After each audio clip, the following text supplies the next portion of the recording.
Hello bachcho, let's see this question. This question says numerous form of periodic table have been divided from time to time. A modern version which is most convenient and widely used is the long or extended form of periodic table. The above principles and electronic configuration of atoms provide a theoretical foundation for periodic classification. The horizontal rows are called period. There are altogether 7 periods. The first period consists of 2 elements. The subsequent period consists of 8, 8, 18, 18 and 32 elements respectively. The seventh period is incomplete, like the sixth period would have maximum of 32 elements. Elements having similar outer electronic configuration in their atoms are grouped in vertical columns. These are referred to as group or families. According to the recommendation of IUPAC, the groups are numbered 1 to 18, replacing the older notation of groups which are 0, first A, second A, to 7A, 8 group, first B to 7B group.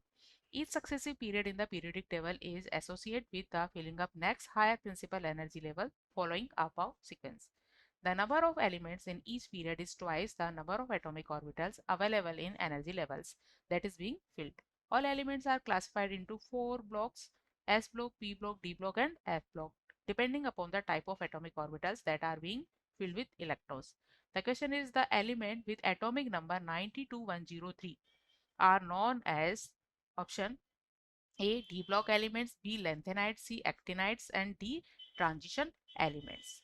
Key concept for this question is the elements with atomic number 92103 are known as elements जिनका atomic number 92103 है, ऐसे elements क्या कहलाते हैं?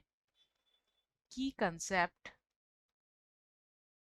For this question is elements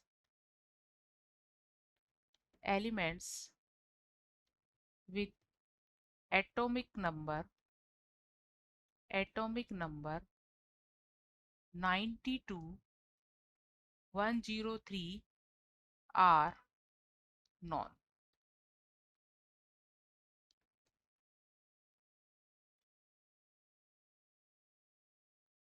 elements जिनका कि atomic number 92103 है, ये होते हैं थर्ड ग्रुप में. Elements 92103 are belonging to third group. Third group से बिलोंग करते हैं और ये प्रेजेंट होते हैं सेवंथ पीरियड में. Third group and seventh period. 90 से पहले एटॉमिक नंबर 89 होता है और ये होता है एक्टीनियम का. एक्टीनियम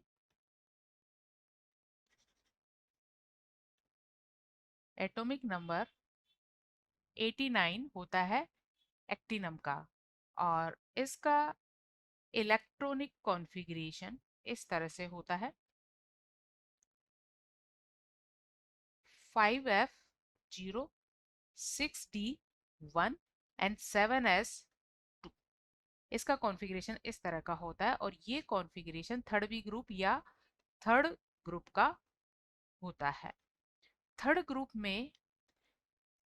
में एफ ब्लॉक के एलिमेंट्स प्रेजेंट होते हैं जिनका कि एटॉमिक नंबर होता है 92103 और 90 एटॉमिक नंबर यहाँ होता है थोरियम का और 103 ये होता है थोरियम 2. 103 पे लास्ट एलिमेंट आता है लोरेंसियम 103 और इनका जनरल इलेक्ट्रॉनिक कॉन्फ़िगरेशन होता है 5f1 से 14 और 6d में एक इलेक्ट्रॉन 7s2. अब क्योंकि ये जो एलिमेंट है थोरियम, इसका एटॉमिक नंबर 90 है और इससे पहले आता है एक्टिनियम 89, ये भी थर्ड ग्रुप से बिलोंग करता है, इसलिए इनको नाम दिया गया है actinides. So these are called actinides. इनको एक्टिनाइट्स नाम दिया गया है क्योंकि एक्टिनियम के बाद आते हैं ये elements. So answer of this question is C, actinides. Hope you understood it well. Best of luck.